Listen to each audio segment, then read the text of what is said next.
Welcome to History Adventuring. This is episode number 346. I'm Brad Hall, and today we're looking at getting swindled and cheated in old-time Phoenix.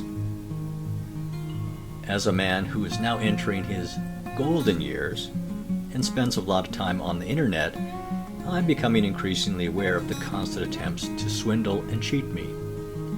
Every day my email inbox is crowded with junk mail, which promises all kinds of things that I know can't possibly be true.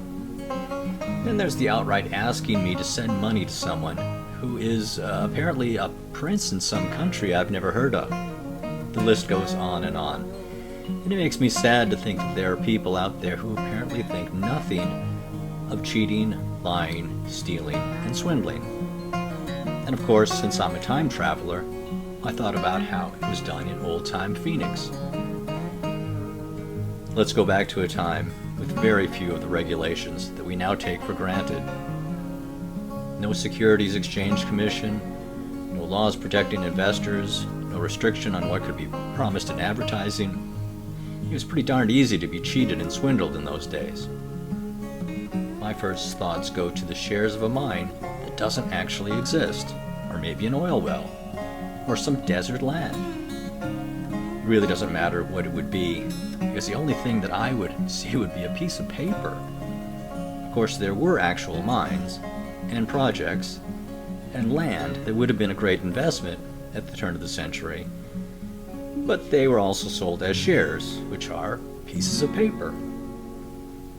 Taking people's money and giving them nothing in return is a dangerous profession. In old-time Phoenix, it had to be done face to face. And when the mark, the name for the person who is swindled, finds out they've been cheated, it's wise for the con man, short for confidence man, to be as far away as possible. The recourse for being cheated was much more limited in those days, and it tended to be dealt with in a violent way. That is, to put it bluntly, these people could be shot.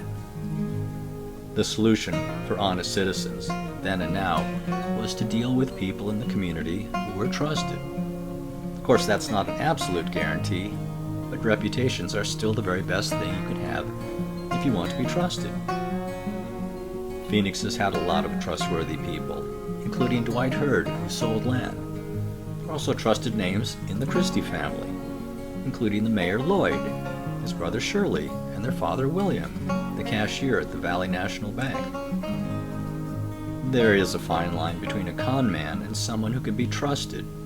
In old-time Phoenix, as today, it was important to know who to trust, and reputation meant everything.